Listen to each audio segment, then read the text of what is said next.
नमस्ते दोस्तों, T Kumar education platform में आपका स्वागत है। मेरा एक छोटा-सा प्रयास है, आपको अच्छा लगे तो अधिक से अधिक लाइक कीजिए, शेयर कीजिए और सब्सक्राइब कीजिए। दोस्तों 2019 में आयोजित माध्यमिक शिक्षक पात्रता परीक्षा 2018 जो कि 28 फरवरी 2019 में आयोजित की थी और 2 पश्चात का ये पेपर है।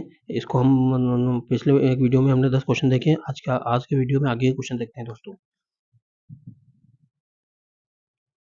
दोस्तों 10 क्वेश्चन तक हमने देख लिए थे। आज का आगे का क्वेश्चन देखते हैं दोस्तों। कोहलबर्ग के विकास के सिद्धांत किस पर केंद्रित है? दोस्तों कोहलबर्ग एक मनोवैज्ञानिक है और उनके विकास का सिद्धांत था वो किस पर केंद्रित था? नैतिक निर्णय पर। किस प्रकार का मॉडल प्रोत्साहन के लिए एक निष्क्रिय अनुमानित प्रतिक्रिया के रूप में विकास का वर्णन करता है? यानी कि किस प्रकार का मॉडल एक निष्क्रिय अनुमानित प्रतिक्रिया के रूप में विकास का वर्णन करता है? यंत्रवत मॉडल। इसमें दूसरा क्वेश्चन से आएगा दोस्तों, यानी कि यंत्रवत मॉडल। आगे देखते हैं दोस्तों, ओसीडी का फुल फॉर्म क्या है? दोस्तों फुल फॉर्म से बहुत सारे क्वेश्चन अक्सर आते हैं एग्जाम में। ओसीडी का फुल फॉर्म क्या है? यानी कि ओसीडी का फुल फॉर्म है दोस्तों ऑब्सेसिव कंपल्सिव डिसऑर्डर। यानी कि दूसरा वाला क्वेश्चन सही आएगा इसमें दोस्तों। आगे देखते हैं दोस्तों, बाल विकास के सिद्धांत वर्णित करते हैं कि बाल विकास का सिद्धांत क्या वर्णित करता है दोस्तों? बहुत अच्छा क्वेश्चन है। बच्चे कैसे बढ़ते हैं और कैसे और बदलते हैं? बच्चे स्कूल में कैसा व्यवहार करते हैं? बच्चे कैसे शिक्षित होते हैं? बच्चे परिस्थितियों में कैसे प्रतिक्रिया करते हैं? तो दोस्तों दूसरा इसमें क्वेश्चन वाला है, ये पहला वाला क्वेश्चन से आएगा दोस्तों। बच्चे कैसे बढ़ते हैं और बदलते हैं? किस किस प्रसिद्ध मनोवैज्ञानिक ने पहली बार चिंपांजी पर अपने किए गए अध्ययन से अंतर्दृष्टि अधिगम के सिद्धांत थ्योरी ऑफ इनसाइट लर्निंग को प्रतिपादित किया?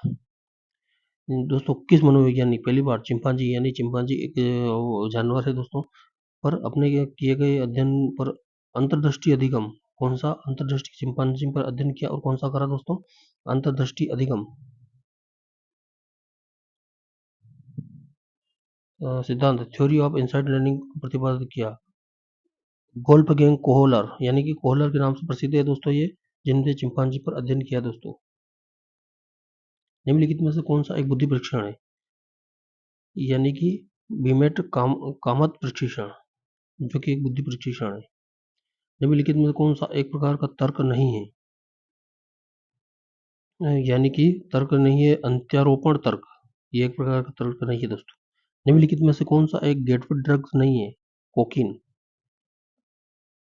दोस्तों शराब, तंबाकू और मारिजुआन, कोकीन। कोकीन जो है गेटवे ड्रग नहीं है। आगे देखते हैं दोस्तों, निम्नलिखित में से कौन सी शिक्षण की प्रक्रिया के केंद्र बिंदु नहीं है? छात्र, सामग्री, शिक्षण विधि, शिक्षक।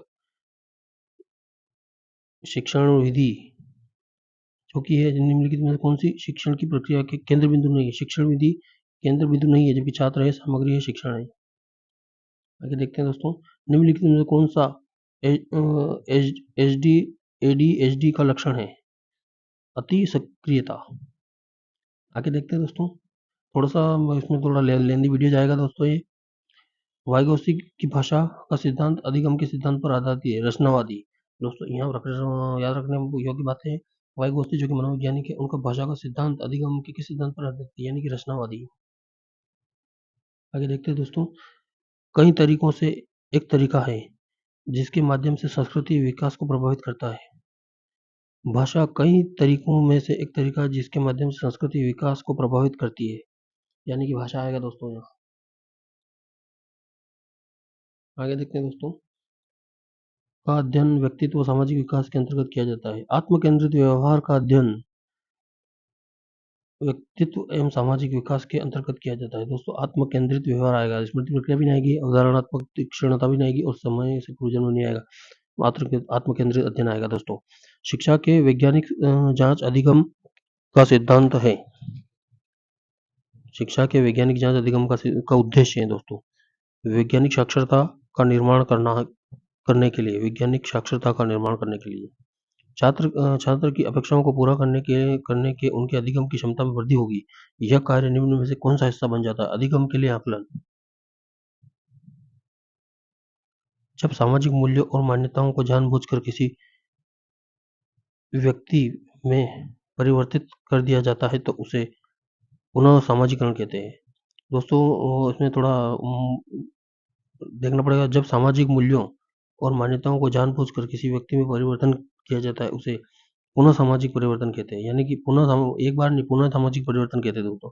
अभ्यास मनुष्य को परिपूर्ण बनाता है। थॉर्नडाइक के किस नियम के लिए उदाहरण हो जाता है? दोस्तों अभ्यास का नियम।